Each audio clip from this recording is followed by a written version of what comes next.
ಹಿಜಾಬ್ ವಿಚಾರಕ್ಕೆ ಸಂಬಂಧಪಟ್ಟ ಹಾಗೆ ಈಗಾಗಲೇ ವಿಚಾರಣೆ ಆರಂಭ ಆಗಿದೆ. ತ್ರಿಸದಸ್ಯ ಪೀಠದಲ್ಲಿ ವಿಚಾರಣೆ ಆರಂಭ ಆಗಿದ್ದು ಹೈಕೋರ್ಟ್ ಹಾಲ್ ಒಂದರಲ್ಲಿ ತ್ರಿಸದಸ್ಯ ಪೀಠದ ಮುಂದೆ ಈಗಾಗಲೇ ವಿಚಾರಣೆ ನಡೀತಾ ಇದೆ.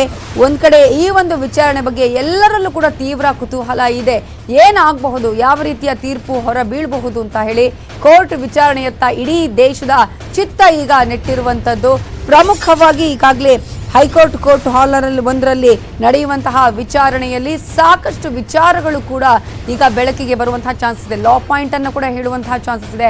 ಮತ್ತೊಂದು ಕಡೆ ಧಾರ್ಮಿಕತೆಯ ವಿಚಾರ, ಮೂಲಭೂತ ಹಕ್ಕಿನ ವಿಚಾರಗಳು ಇವೆಲ್ಲವೂ ಕೂಡ ಇವತ್ತು ಕೂಡ ವಿಚಾರಣೆಗೆ ಬರಲಿದ್ದು ಯಾವ ತೀರ್ಪು ಹೊರಬೀಳತ್ತೆ ಅನ್ನುವಂತಹ ಒಂದು ಕುತೂಹಲ ಎಲ್ಲರಲ್ಲೂ ಕೂಡ ಇದೆ. ಈಗ ಶಾಲಾ ಅಭಿವೃದ್ಧಿ ಸಮಿತಿ ಪರ ವಕೀಲ ಸಜ್ಜನ್ ಪೂವಯ್ಯ ಹಾಜರಾಗಿದ್ದಾರೆ. ವಿಚಾರಣೆ ಈಗಾಗಲೇ ಆರಂಭ ಆಗಿದ್ದು ತ್ರಿಸದಸ್ಯ ಪೀಠದಲ್ಲಿ ವಿಚಾರಣೆ ಆರಂಭ ಆಗಿದೆ. ಸಿಜೆ ನೇತೃತ್ವದಲ್ಲಿ ಇಬ್ಬರು ನ್ಯಾಯಮೂರ್ತಿಗಳ ಪರಿಪೂರ್ಣ ಪೀಠದಿಂದ ವಿಚಾರಣೆ ಈಗ ಆರಂಭ ಆಗಿದೆ. 2:30ಕ್ಕೆ ಸರಿಯಾಗಿ ವಿಚಾರಣೆ ಆರಂಭ ಆಗಬೇಕಾಗಿತ್ತು. ಈಗ ಆರಂಭ ಆಗಿದೆ ಆಲ್ರೆಡಿ. ಕೋರ್ಟ್ ವಿಚಾರಣೆಯತ್ತ ದೇಶದ ಚಿತ್ತ ನೆಟ್ಟಿದ್ದು ಇದು ಮಕ್ಕಳ ಭವಿಷ್ಯದ ದೃಷ್ಟಿಯಿಂದ, ಮಕ್ಕಳ ಶೈಕ್ಷಣಿಕದ ವಿಚಾರಕ್ಕೆ ಸಂಬಂಧಪಟ್ಟಾಗೆ ಆಗ್ತಾ ಇರುವಂತಹ ಒಂದು ಕೇಸ್ ಆಗಿರೋದ್ರಿಂದ ಬಹಳ ಗಂಭೀರವಾಗಿ ತೆಗೆದುಕೊಂಡು ಇಮಿಡಿಯೇಟ್ ಆಗಿ ಇದಕ್ಕೊಂದು ತೀರ್ಪು ಕೊಡಬೇಕು ಅನ್ನುವಂತಹ ನಿಟ್ಟಿನಲ್ಲಿ ಈಗ ತ್ರಿಸದಸ್ಯ ಪೀಠದಿಂದ ವಿಚಾರಣೆ ನಡೀತಾ ಇದೆ. ಆಲ್ರೆಡಿ ಹೈಕೋರ್ಟ್ನಲ್ಲಿ ಹಿಜಾಬ್ ವಿಚಾರಣೆ ಆರಂಭ ಆಗಿದ್ದು ನಿನ್ನೆ ಏಕಸದಸ್ಯ ಪೀಠದಲ್ಲಿ ಈ ಒಂದು ವಿಚಾರಕ್ಕೆ ಸಂಬಂಧಪಟ್ಟ ಹಾಗೆ ತ್ರಿಸದಸ್ಯ ಪೀಠಕ್ಕೆ ವರ್ಗಾವಣೆ ಆಗಿತ್ತು. ಆ ನಂತರ ನಿನ್ನೆ ನ್ಯಾಯಾಧೀಶರುಗಳನ್ನು ಕೂಡ ಅಲ್ಲಿ ಆಯ್ಕೆ ಮಾಡಿ ನ್ಯಾಯಾಧೀಶರ ಪೀಠವನ್ನ ನಿರ್ಮಾಣ ಮಾಡಲಾಗಿತ್ತು. ಕೆಜಿ ಹಾಗೂ ಕಾಲೇಜು ಅಭಿವೃದ್ಧಿ ಸಮಿತಿ ವಾದವನ್ನ ಈಗ ಮಂಡನೆಯನ್ನ ಮಾಡ್ತಾ ಇದ್ದು ಸರ್ಕಾರದ ಪರವಾಗಿ ಅಡ್ವೊಕೇಟ್ ಜನರಲ್ ಪ್ರಭುಲಿಂಗ ನಾವದಗಿ ಅವರು ವಾದವನ್ನ ಮಂಡನೆ ಮಾಡ್ತಾ ಇದ್ದಾರೆ. ಇನ್ನು ಅರ್ಜಿದಾರರ ಪರವಾಗಿ ವಕಾಲತ್ತನ್ನ ವಹಿಸಿದ್ದಾರೆ ದೇವದತ್ತ ಕಾಮತ್ ಅವರು. ಈ ಹಿನ್ನೆಲೆಯಲ್ಲಿ ಇವತ್ತು ಯಾವ ರೀತಿಯಾದಂತಹ ತೀರ್ಪು ಹೊರ ಬೀಳತ್ತೆ, ಅದರಲ್ಲೂ ಪ್ರಮುಖವಾಗಿ ಮಕ್ಕಳ ವಿಚಾರಕ್ಕೆ ಸಂಬಂಧಪಟ್ಟ ಹಾಗೆ, ಮಕ್ಕಳ ಶೈಕ್ಷಣಿಕ ವಿಚಾರಕ್ಕೆ ಸಂಬಂಧಪಟ್ಟ ಹಾಗೆ ಇನ್ನು 2 ತಿಂಗಳುಗಳ ಕಾಲ ಅವಕಾಶ ಇದೆ ಅವರಿಗೆ ಸ್ಕೂಲ್ ಕಾಲೇಜುಗಳಿಗೆ ಹೋಗೋದಿಕ್ಕೆ. ಪ್ರಮುಖವಾಗಿ ಇದು ಯಾವುದೇ ಕಾರಣಕ್ಕೂ ನಿಲ್ಲಬಾರ್ದು. ಎಕ್ಸಾಮ್ ಇದೆ, ಈಗಾಗಲೇ ರಜೆಯನ್ನ ಘೋಷಣೆ ಮಾಡಿದ ಸರ್ಕಾರ, ಅದರಲ್ಲೂ ಕೂಡ ಟೆನ್ಷನ್ ಈಗ ಸರ್ಕಾರಕ್ಕೆ. 3 ದಿನ ಅಂತೂ ರಜೆಯನ್ನ ಘೋಷಣೆ ಮಾಡಿದ್ದೀವಿ, ಆದರೆ ವಾಟ್ ನೆಕ್ಸ್ಟ್ ಅನ್ನುವಂತಹ ಪ್ರಶ್ನೆಗೆ ಈಗ ಸರ್ಕಾರದ ಬಳಿಯೂ ಕೂಡ ಉತ್ತರ ಇಲ್ಲ. ಇವತ್ತಿನ ತೀರ್ಪು ಏನು ಬರುತ್ತೆ ಅದರ ಆಧಾರದ ಮೇಲೆನೆ ಸರ್ಕಾರ ಕೂಡ ಒಂದು ರೀತಿಯಂತಹ ನಿರ್ಧಾರವನ್ನು ತೆಗೆದುಕೊಳ್ಳಬೇಕಾಗತ್ತೆ. ಮತ್ತೊಂದು ಕಡೆ ಈಗಾಗಲೇ ರಘುಪತಿ ಭಟ್ ಅವರು ಹೇಳ್ತಾ ಇದ್ರು, ನಮ್ಮ ಪರವಾಗಿಯೇ ಈ ಒಂದು ತೀರ್ಪು ಬರುವಂತಹ ಸಾಧ್ಯತೆ ಇದೆ, ಆ ಒಂದು ಆಶಾಭಾವನೆ ಇದೆ ನಮಗೆ. ಆ ರೀತಿಯ ಸಾಧ್ಯತೆಗಳನ್ನು ನಾವು ನಿರೀಕ್ಷೆ ಮಾಡ್ತಾ ಇದ್ದೀವಿ. ಯಾಕಂದ್ರೆ ಇದು ಮಕ್ಕಳಿಗೆ ಬಡವ ಬಲ್ಲಿದ ಶ್ರೀಮಂತ ಅನ್ನೋದನ್ನ ನೋಡದೆ ಸಮವಸ್ತ್ರವನ್ನ ಧಾರಣೆ ಮಾಡಿದಂತಹ ಸಂದರ್ಭದಲ್ಲಿ ಎಲ್ಲರೂ ಒಂದೇ ಅನ್ನುವಂತಹ ಕಾನ್ಸೆಪ್ಟ್ನಲ್ಲಿ ಇಷ್ಟೂ ವರ್ಷಗಳಿಂದಲೂ ಕೂಡ ಈ ಒಂದು ಸಮವಸ್ತ್ರವನ್ನ ಧಾರಣೆ ಸಮವಸ್ತ್ರವನ್ನ ಹಾಕಲಾಗ್ತಾ ಇತ್ತು. ಆದರೆ ಇದೀಗ ಇದು ಬೇರೆಯದ್ದೇ ರೀತಿಯಾದಂತಹ ಒಂದು ವಿಚಾರವನ್ನ, ಬೇರೆಯದ್ದೇ ರೀತಿಯಾದಂತಹ ಆಂಗಲ್ ಅನ್ನ ಪಡ್ಕೊಳ್ತಾ ಇದೆ. ಹಾಗಾಗಿ ಒಂದು ವೇಳೆ ತಮ್ಮ ಪರವಾಗಿ ಬರದೆ ವಿರುದ್ಧವಾಗಿ ಏನಾದರೂ ಬಂದರೆ ಮೇಲ್ಮನವಿಯನ್ನು ಸಲ್ಲಿಸ್ತೀವಿ ಅನ್ನುವಂತಹ ಮಾತನ್ನು ಕೂಡ ಹೇಳಿದ್ದಾರೆ. ಹಾಗಾಗಿ ಇದು ಒಂದು ರೀತಿಯಾದಂತಹ ಸರಿಯಾದಂತಹ ಒಂದು ತೀರ್ಪು ಇವತ್ತು ಹೊರ ಬರಬೇಕಾಗತ್ತೆ. ಯಾರೇ ಆದರೂ ಕೂಡ ಯಾವುದೇ ಕೋರ್ಟ್ ಕೊಟ್ಟಂತಹ ತೀರ್ಪನ್ನು ಅದನ್ನು ನಿರಾಕರಣೆ ಮಾಡೋದಕ್ಕೆ ಸಾಧ್ಯ ಇಲ್ಲವೇ ಇಲ್ಲ. ಕೋರ್ಟಿನ ಆದೇಶವನ್ನು ಪಾಲನೆ ಮಾಡಲೇಬೇಕಾಗತ್ತೆ, ಕಾನೂನಿನ ಪರವಾಗಿ ಹೋಗಲೇಬೇಕಾಗತ್ತೆ, ಕಾನೂನಿನ ಉಲ್ಲಂಘನೆ ಮಾಡೋದಕ್ಕೆ ಸಾಧ್ಯ ಇಲ್ಲ. ಈ ಹಿನ್ನೆಲೆಯಲ್ಲಿ ಒಂದು ವೇಳೆ ಅದರಲ್ಲಿ ಏನಾದರೂ ಅಸಮಾಧಾನ ಇದ್ರೆ ಮೇಲ್ಮನವಿ ಹೋಗ್ತೀವಿ ಅನ್ನುವಂತಹ ಮಾತನ್ನ ಹೇಳ್ತಾ ಇದ್ರು. ಈಗ ಮಕ್ಕಳಲ್ಲೂ ಕೂಡ ಅದೇ ರೀತಿಯ ಆಶಾಭಾವನೆ ಇದೆ. ನಮ್ಮ ಮೂಲಭೂತ ಹಕ್ಕು, ನಮ್ಮ ಧಾರ್ಮಿಕ ಹಕ್ಕು, ಆ ಒಂದು ವಿಚಾರಕ್ಕೆ ಸಂಬಂಧಪಟ್ಟಂತೆ ನಮಗೆ ಅದರಿಂದ ಒಂದು ತೀರ್ಪು ಹೊರಬೀಳುವಂತಹ ಸಾಧ್ಯತೆ ಇದೆ, ನಿರೀಕ್ಷೆ ಇದೆ ಅನ್ನುವಂತಹ ಮಾತನ್ನ ಹೇಳ್ತಾ ಇದ್ರು. ಒಟ್ಟಾರೆಯಾಗಿ ಈ ವಿಚಾರ ಇಡೀ ರಾಜ್ಯದಾದ್ಯಂತ ಮಾತ್ರ ಅಲ್ಲ, ದೇಶದಾದ್ಯಂತ ಮಾತ್ರ ಅಲ್ಲ, ಇಡೀ ಅಂತಾರಾಷ್ಟ್ರೀಯ ಮಟ್ಟದಲ್ಲೂ ಕೂಡ ಸುದ್ದಿಗೆ, ಚರ್ಚೆಗೆ ಗ್ರಾಸ ಆಗಿರುವಂತಹ ಸಂದರ್ಭದಲ್ಲಿ ಅನೇಕ ಸಂವಿಧಾನದ ಅಂಶಗಳನ್ನು ಉಲ್ಲೇಖಿಸಿ ಈ ಒಂದು ವಿಚಾರಗಳನ್ನ ಈಗ ಹೇಳಲಾಗ್ತಾ ಇದೆ. ನಿನ್ನೆ ಏಕಸದಸ್ಯ ಪೀಠದಲ್ಲಿ ಸಂವಿಧಾನದ ಅಂಶಗಳನ್ನು ಉಲ್ಲೇಖ ಮಾಡಿ ಅದನ್ನ ತ್ರಿಸದಸ್ಯ ಪೀಠಕ್ಕೆ ವರ್ಗಾವಣೆ ಮಾಡಲಾಗಿತ್ತು. ಏಕಸದಸ್ಯ ಪೀಠ ನಿನ್ನೆ ವಿಚಾರಣೆಯನ್ನ ನಡೆಸಿತ್ತು. ಸಾಕಷ್ಟು ಅಂಶಗಳನ್ನು ಕೂಡ ಅಲ್ಲಿ ಮೆನ್ಷನ್ ಮಾಡಲಾಗಿತ್ತು. ಸಂವಿಧಾನದ ಅಂಶಗಳನ್ನು ಉಲ್ಲೇಖ ಮಾಡಿ ಕೊನೆಗೆ ತ್ರಿಸದಸ್ಯ ಪೀಠಕ್ಕೆ ಇದನ್ನ ವರ್ಗಾವಣೆ ಮಾಡಲಾಗಿತ್ತು. ಇನ್ನು ಇವತ್ತು ಸುಪ್ರೀಂ ಕೋರ್ಟ್ನಲ್ಲಿ ಇದೇ ರೀತಿಯಾದಂತಹ ಒಂದು ವಿಚಾರಕ್ಕೆ ಸಂಬಂಧಪಟ್ಟಂತೆ ಅರ್ಜಿಯನ್ನ ಹಾಕಲಾಗಿತ್ತು. ಇಮಿಡಿಯೇಟ್ ಆಗಿ ಇದರ ಬಗ್ಗೆ ಒಂದು ತೀರ್ಪನ್ನು ಕೈಗೊಳ್ಳಬೇಕು ಅಂತ ಹೇಳಿ ಸುಪ್ರೀಂ ಕೋರ್ಟ್ ಇದಕ್ಕೆ ನಿರಾಕರಣೆಯನ್ನ ಮಾಡಿದೆ. ಯಾಕಂದ್ರೆ ಹೈಕೋರ್ಟ್ನಲ್ಲಿ ಯಾವ ರೀತಿಯಾದಂತಹ ತೀರ್ಪು ಬರುತ್ತೆ ಅದರ ಆಧಾರದ ಮೇಲೆ ಮುಂದಿನ ಪ್ರಾಸೆಸ್ ಅನ್ನ ಮಾಡೋಣ ಅಂತ ಹೇಳಿ. ಹಾಗಾಗಿ ಇವತ್ತು ಹೈಕೋರ್ಟ್ ಕೊಡುವಂತಹ ತೀರ್ಪು ಇದೆಯಲ್ಲ, ಇಡೀ ದೇಶದಾದ್ಯಂತ ಬಹಳ ಕುತೂಹಲಕ್ಕೆ ಕಾರಣ ಆಗಿದೆ. ಹೈಕೋರ್ಟ್ನ ತ್ರಿಸದಸ್ಯ ಪೀಠದಲ್ಲಿ ಈಗಾಗಲೇ ವಿಚಾರಣೆ ಆರಂಭ ಆಗಿದೆ.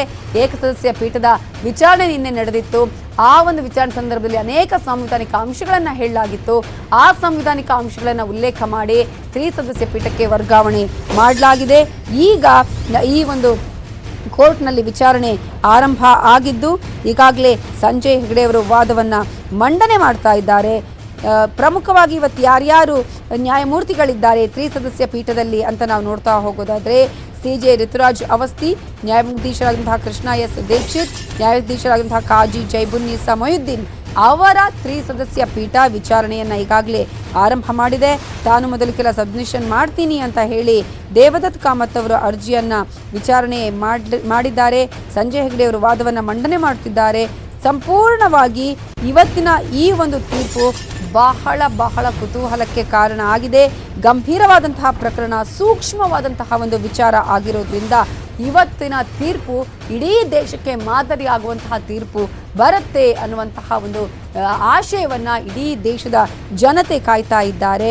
ಇನ್ನು ಸಂಜಯ್ ಹೆಗ್ಡೆ ಅವರು ಈಗಾಗಲೇ ವಿಚಾರಣೆಯ ಸಂದರ್ಭದಲ್ಲಿ ಹೇಳಿದ್ದಾರೆ, ಅರ್ಜಿದಾರರ ಪರವಾದಂತಹ ವಕೀಲರಿವರು ನನ್ನದಿದು ಮೊದಲ ಪ್ರಕರಣ ಅನ್ನುವಂತಹ ಮಾತನ್ನು ಹೇಳಿದ್ದಾರೆ.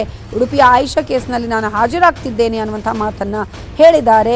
ಹಿಜಾಬ್ ಧರಿಸೋದು ಮುಸ್ಲಿಂ ಮಹಿಳೆಯರ ಹಕ್ಕು, ಸಂವಿಧಾನದ ಪ್ರಶ್ನೆಗಳನ್ನು ಹೈಕೋರ್ಟ್ ನಿರ್ಧಾರ ಮಾಡಬೇಕಾಗಿದೆ ಅನ್ನುವಂತಹ ಮಾತನ್ನು ಇವತ್ತು ಅರ್ಜಿದಾರರ ಪರ ವಕೀಲರಾಗಿರುವಂತಹ ಸಂಜಯ್ ಹೆಗ್ಡೆ ಅವರು ಈಗ ಕೋರ್ಟ್ನ ಮುಂದೆ ನ್ಯಾಯಾಧೀಶರ ಮುಂದೆ ಹೇಳಿದ್ದಾರೆ. ಇನ್ನು ಯಾವ್ಯಾವ ಪ್ರಶ್ನೆಗಳು ಇಲ್ಲಿ ಉದ್ಭವ ಆಗಿದೆ ಅನ್ನುವಂತಹ ಪ್ರಶ್ನೆಯನ್ನು ಕೇಳಿದ್ದಾರೆ ಹೈಕೋರ್ಟ್ CJ ಆಗಿರುವಂತಹ ಋತುರಾಜ್ ಅವಸ್ಥಿ ಅವರು. ಅದನ್ನು ಹೇಳಿ ಸಂಪೂರ್ಣ ಕೇಸ್ನ ಅಂಶಗಳನ್ನು ಮೊದಲು ತಿಳಿಸಿ ನಂತರ ಕಾನೂನಿನ ಬಗ್ಗೆ ಚರ್ಚೆಯನ್ನು ಹೇಳಿ ಅಂತ ಹೇಳಿ ಹೈಕೋರ್ಟ್ CJ ಋತುರಾಜ್ ಅವಸ್ಥಿ ಅವರು ಸೂಚನೆಯನ್ನು ಕೊಟ್ಟಿದ್ದಾರೆ. ಮೊದಲು ಕೇಸ್ನ ಫ್ಯಾಕ್ಟ್ಗಳ ಬಗ್ಗೆ ನೀವು ವಾದವನ್ನು ಮಾಡಿ ಅಂತ ಹೇಳಿ CJ ಆ ಸಂದರ್ಭದಲ್ಲಿ ಸಂಜಯ್ ಹೆಗ್ಡೆ ಅವರಿಗೆ ತಿಳಿಸ್ತಾರೆ. ಪ್ರಕರಣದ ಹಿನ್ನೆಲೆಯನ್ನು ತಿಳಿಸೋದಕ್ಕೆ ಅರ್ಜಿದಾರರಿಗೆ ಈಗ CJ ಅವರು ಸೂಚನೆಯನ್ನು ಕೊಟ್ಟಿದ್ದಾರೆ. ಸೊ ಸರ್ಕಾರ ಒಂದು ಕಡೆ ಆಕ್ಷೇಪಣೆಯನ್ನು ಕೂಡ ಸಲ್ಲಿಕೆ ಮಾಡಿದೆ. ಸರ್ಕಾರಕ್ಕೆ CJ ಪ್ರಶ್ನೆಯನ್ನು ಕೇಳಿದ್ದಾರೆ. ಆಕ್ಷೇಪಣೆ ಸಲ್ಲಿಸಿರುವಂತಹ ಉತ್ತರವನ್ನು ಈಗ ಸರ್ಕಾರ ನೀಡಿದೆ. ಅಲ್ಲಿ ಯಾವ್ಯಾವುದಕ್ಕೆ ಆಕ್ಷೇಪಣೆ ಸಲ್ಲಿಕೆ ಮಾಡಿದೆ, ಸರ್ಕಾರ ಯಾಕೆ ಇದಕ್ಕೆ ವಿರೋಧವನ್ನು ವ್ಯಕ್ತಪಡಿಸ್ತಾ ಇದೆ ಹಿಜಾಬ್ಗೆ ಸಂಬಂಧಪಟ್ಟ ಹಾಗೆ ಅನ್ನೋದರ ಬಗ್ಗೆ ಕೂಡ ಸರ್ಕಾರದ ಪರ ವಕೀಲರು ಅಲ್ಲಿ ಉತ್ತರವನ್ನು ಕೊಟ್ಟಿದ್ದಾರೆ. ಪ್ರಮುಖವಾಗಿ ಈಗಾಗಲೇ ವಿದ್ಯಾರ್ಥಿನಿಯರ ಪರವಾಗಿ ವಾದವನ್ನು ಮಂಡನೆಯ ಆರಂಭ ಮಾಡಿದ್ದಾರೆ ಹಿರಿಯ ವಕೀಲರಾಗಿರುವ ಸಂಜಯ್ ಹೆಗ್ಡೆ ಅವರು. ಪ್ರಕರಣ 1ರ ತೀರ್ಪಿನ ಅಂಶಗಳನ್ನು ಉಲ್ಲೇಖ ಮಾಡೋದಕ್ಕೆ ಅಲ್ಲಿ ವಕೀಲರು ಮುಂದಾಗ್ತಾರೆ.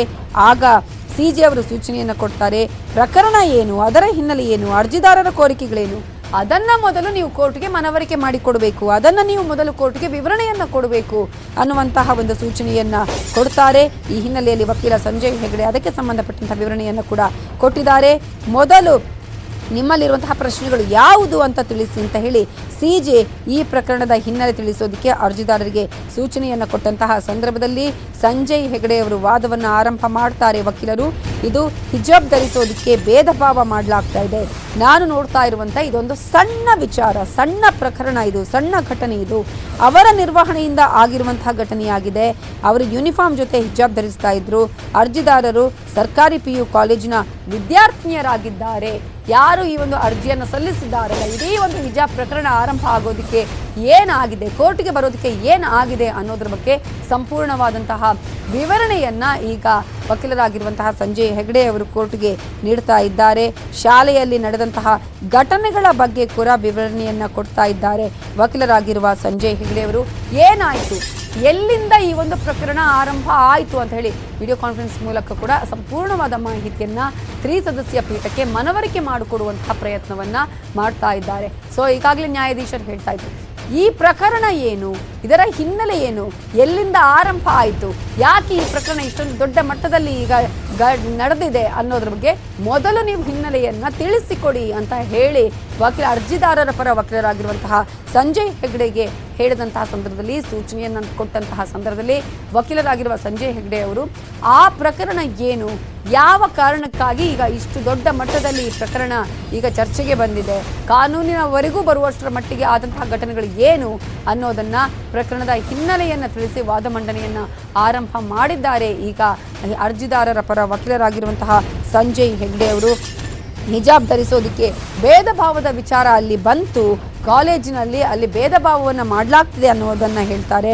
ನಾನು ನೋಡ್ತಾ ಇರುವಂತೆ ಇದೊಂದು ಸಣ್ಣ ವಿಚಾರ, ಅವರ ನಿರ್ವಹಣೆಯಿಂದ ಆಗಿರುವಂತಹ ಒಂದು ಘಟನೆ ಇದು. ಅವರು ಯೂನಿಫಾರ್ಮ್ ಜೊತೆ ಹಿಜಾಬ್ ಧರಿಸ್ತಾ ಇದ್ರು ಮಕ್ಕಳು ಅಲ್ಲಿ.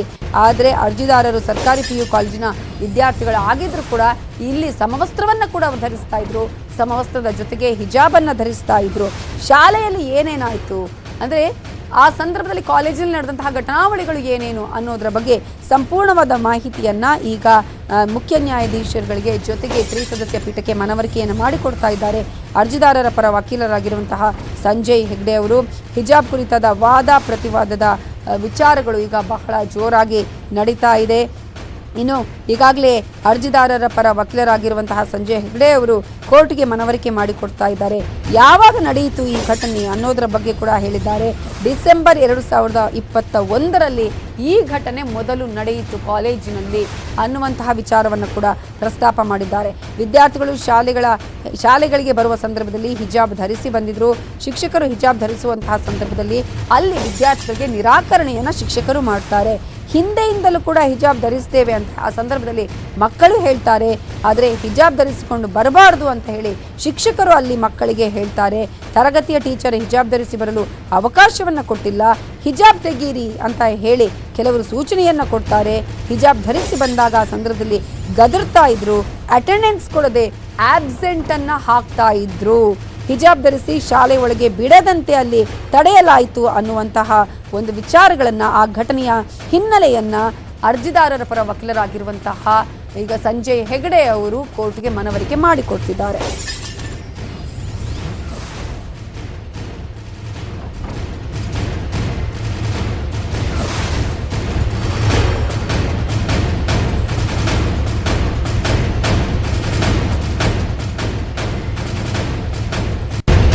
ಈಗಾಗಲೇ ಕೋರ್ಟ್ನಲ್ಲಿ ವಾದ ಪ್ರತಿವಾದ ಆರಂಭ ಆಗಿದೆ. ಈಗಾಗಲೇ ಅರ್ಜಿದಾರರ ಪರ ವಕೀಲರು ಈ ಒಂದು ಘಟನಾವಳಿಗಳ ಬಗ್ಗೆ ಮಾಹಿತಿಯನ್ನ ಈಗ ಕೋರ್ಟ್ಗೆ ಕೊಡ್ತಾ ಇದ್ದಾರೆ. ಯಾವಾಗ ನಡೆಯಿತು ಈ ಒಂದು ಘಟನೆ ಅನ್ನೋದರ ಬಗ್ಗೆ ಕೂಡ ಸಂಪೂರ್ಣವಾದ ಮಾಹಿತಿಯನ್ನ, ಇದರ ಹಿನ್ನೆಲೆಯನ್ನ ಅರ್ಜಿದಾರರ ಪರ ವಕೀಲರಾಗಿರುವಂತಹ ಸಂಜಯ್ ಹೆಗ್ಡೆ ಅವರು ಈಗ ಕೋರ್ಟ್ಗೆ ಮನವರಿಕೆ ಮಾಡಿಕೊಡ್ತಾ ಇದ್ದಾರೆ. ಮೊದಲ ಬಾರಿಗೆ 2021ರ ಡಿಸೆಂಬರ್ನಲ್ಲಿ ಈ ಒಂದು ಘಟನೆ ನಡೆಯಿತು. ತರಗತಿಯ ಟೀಚರ್ ಹಿಜಾಬ್ ಧರಿಸಿ ಬರೋದಕ್ಕೆ ಅಲ್ಲಿ ವಿದ್ಯಾರ್ಥಿಗಳಿಗೆ ಅಂದರೆ ಅರ್ಜಿದಾರರಿಗೆ ಅವಕಾಶವನ್ನ ಮಾಡಿಕೊಡ್ಲಿಲ್ಲ. ಹಿಜಾಬ್ ತೆಗೀರಿ ಅಂತ ಹೇಳಿ ಕೆಲವರು ಸೂಚನೆಯನ್ನು ಕೊಟ್ಟರು. ಶಿಕ್ಷಕರು ಕೂಡ ಅದಕ್ಕೆ ವಿರೋಧವನ್ನು ವ್ಯಕ್ತಪಡಿಸಿದ್ರು. ಶಾಲೆಗೆ ವಿದ್ಯಾರ್ಥಿಗಳು ಬಂದಂತಹ ಸಂದರ್ಭದಲ್ಲಿ ಹಿಜಾಬ್ ಧರಿಸಿ ಬಂದ ಸಂದರ್ಭದಲ್ಲಿ ಮಕ್ಕಳಿಗೆ ಅಟೆಂಡೆನ್ಸ್ ಕೊಡದೆ ಅವರಿಗೆ ಆಬ್ಸೆಂಟ್ ಅನ್ನು ಹಾಕಲಾಯಿತು. ಅಟೆಂಡೆನ್ಸ್ ಕೊಡದೆ ಆಬ್ಸೆಂಟ್ ಹಾಕೋದು ಒಂದು ಕಡೆಯಾದರೆ ಸ್ಥಳೀಯ ಶಾಸಕರು ಕೂಡ ಇಷ್ಟೆಲ್ಲ ಘಟನೆಗಳು ನಡೆಯೋದಕ್ಕೆ ಕಾರಣ ಅಂತ ಹೇಳಿದ್ದಾರೆ. ಖಾಲಿ ಪತ್ರಕ್ಕೆ ವಿದ್ಯಾರ್ಥಿಗಳು ಸಹಿ ಹಾಕುವಂತೆ ಸೂಚನೆಯನ್ನ ನೀಡಲಾಗಿತ್ತು ಅನ್ನುವಂತಹ ಒಂದು ಮಾತನ್ನ ಕೂಡ ಆ ಸಂದರ್ಭದಲ್ಲಿ ವಾದವನ್ನು ಮಂಡನೆ ಮಾಡುವ ಸಂದರ್ಭದಲ್ಲಿ ಅರ್ಜಿದಾರರ ಪರ ವಕೀಲ ಸಂಜಯ್ ಹೆಗ್ಡೆ ಕೋರ್ಟ್ಗೆ ಮನವರಿಕೆ ಮಾಡಿಕೊಡ್ತಿದ್ದಾರೆ.